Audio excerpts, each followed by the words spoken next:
a couple of weeks ago when there was a deadline to withdraw, voters saw that you considered it. You actually did the motion to withdraw. What was your thought process then, and what changed that made you, and why should people be confident that you're a viable candidate? Well, look, this race with 9 people in it is somewhat confusing for people, right? It's been deft of leadership. The Republican State Committee didn't get involved and endorse. A lot of public officials have sort of stayed out of it. There's too many of you in the field. We'll just wait and see what happens in the end. Well, the problem is at the end, if we don't nominate the right person, we lose in the fall. And so as I have 2 hats, not only am I a candidate for governor, but I'm also the president pro tem of the Senate, which is a leadership role in our party. And so I want to make sure whether it's me or someone else, we have a candidate who can win in the fall. And so my thought process at the time was there were other candidates with a lot more money, spending a lot more money. Maybe I should coalesce around those candidates so that we avoid an extreme candidate from being our nominee, which would only be our nominee because there's 9 people in the race. So if there was 2 or 3 people in the race, he wouldn't be our nominee. So I tried to, looking into showing leadership. Then that day, a couple of things happened. President Trump weighed in, negatively endorsing one of the candidates and sort of chopping him off at the knees, and then encouraging me to stay in the race. So those 2 things put together, I decided, all right, I'll continue to stay in. But it's still a concern. This is a very good opportunity for Republicans to win not only the governor's race, U.S. Senate race, the legislative races, congressional races, because the public has rejected sort of the progressive movement of the left. It's clearly rejected it. And so all the polls are showing that. If you look at a generic poll, Republicans, you get over Republican or Democrat, Republicans lead. Having said that, if you nominate an extremist, you're not going to win, not in Pennsylvania. So it's important for me to try to do both. A, be a good candidate, which I think I am, and show the people why my candidacy is better than the others, but also keep an eye on the race to show leadership for the party. So when you say an extremist candidate and you referenced you're thinking about somebody. Are you talking about Doug Mastriano? Yeah, yes, very much so. Look, what's your concern with Doug? He cannot win in the fall. He's taken extreme positions. He's made a lot of different comments that I think would be very negative. You saw some articles just recently in the Washington Examiner, the Philadelphia Inquirer, laying out some of his extreme positions. Again, Pennsylvania I think can go red, but it's not bright red. You need to be able to get swing voters to win. We still have a 500,000 voter registration deficit in Pennsylvania to the Democrats, and so you need to attract Democrats. You need to attract swing voters. And I think you do that by laying out a plan, again, focusing on kitchen table issues that we can, that we can all unite behind, and then doing those things once you get there.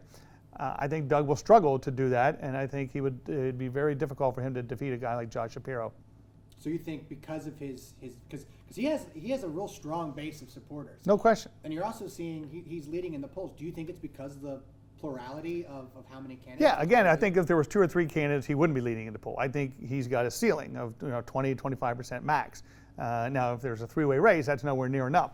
In a 9-way race, it's competitive, and that's what we're seeing. Now, but again, there's still a lot of undecided voters out there.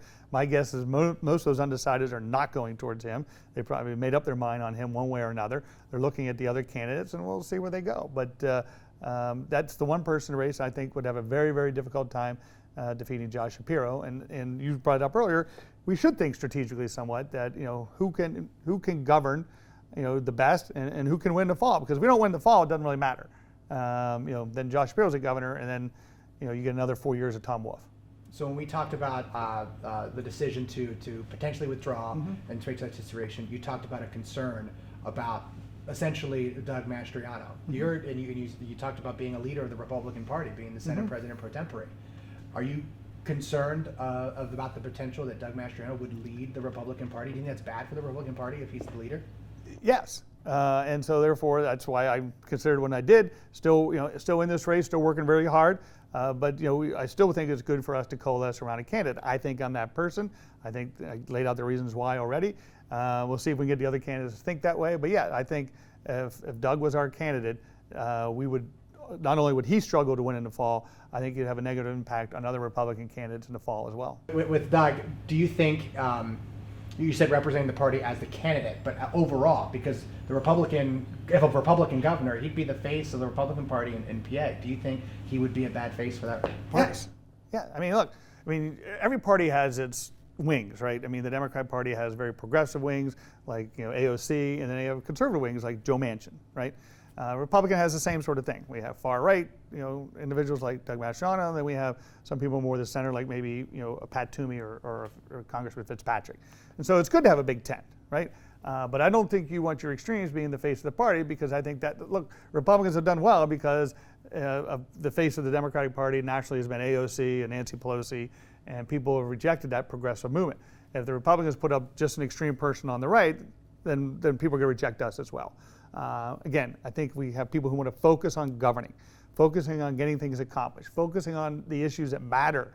You know, how am I going to pay my electric bill? How am I going to pay the gas bill to get to the grocery store and back, or to go on vacation? How do I, save my kids' college? Those are the things that matter to the people of Pennsylvania, and that's the issues we should be focusing on. And I think that's the issues I'm going to be focusing on, and what makes me the best candidate. Now, so you expect to win, you want to win.